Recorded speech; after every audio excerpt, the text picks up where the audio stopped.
Ano ba talaga ang TikTok point system? Live lang ba ito o pati sa videos? Hi katambay, KLM here.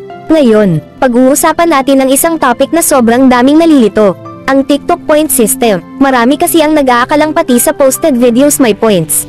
Pero ang totoo, ibang-iba ang rules ni TikTok dito. Kaya relax ka lang, explain ko ng buo para malinaw at pang video na. Ano ba ang TikTok point system? Ang TikTok point system ay ang reward at ranking system ng TikTok.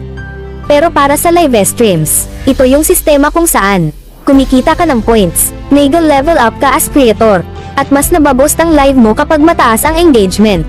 Ginawa ito ni TikTok para mas maging active ang live community. Mas maraming nanonood, nakikipag-engage, at nagsisend ng gifts. So, gumagana ba ito sa posted videos? Hindi. Let me repeat, hindi gumagana ang TikTok point system sa posted videos. Kahit mag-viral pa ang video mo, kahit umabot ng milyon ang views, walang points yan sa TikTok live system. Ibang analytics ang ginagamit ng TikTok para sa posted videos. Views, reach, watch time, retention, etc. Pero wala itong kinalaman sa live points.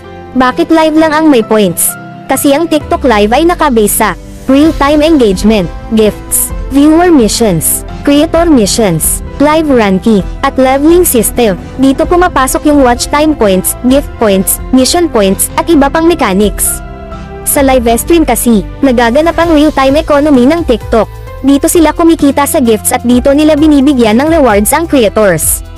So paano ka nakakakuha ng points during live? Ito yung mga pinaka-common na source.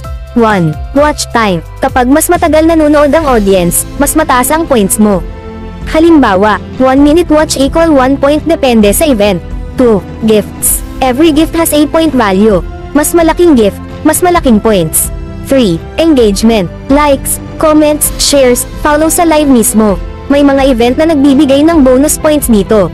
4. Creator missions. May daily or weekly missions tulad ng go live for 15 minutes, reach 1,000 viewers, receive 10 gifts, at kapag na-complete mo yan, may extra points ka. 5. Viewers, activity. Kung ang audience mo nagpa-participate sa games o events ng live spin, tap, recharge promo. May extra points sa live room mo. Para saan ang points? Depende sa feature at event ng TikTok.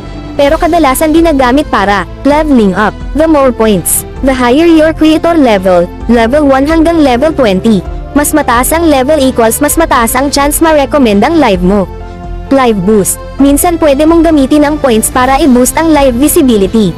Rewards at badges. Kapag mataas ang level mo, pwede kang makakuha ng live room effects, frames, special badges, event rewards. Bakit walang points sa posted videos? Kasi ang posted videos ay para sa algorithm reach, For You page visibility, branding, long-term content growth. Pero hindi sila part ng live economy ng TikTok. Magkaiba ang system ng video content at live engagement. In short, ito ang pinaka-summary. Live may points, videos walang points. Viral video equal growth, pero hindi counted sa live point system. Point system equal para sa gifts, missions, engagement during live. Purpose: i-reward ang creators at i-boost ang live stream community. Kung nagla-live ka sa TikTok at gusto mong mas tumaas ang level mo, tandaan mo, hindi sapat ang mag-post lang.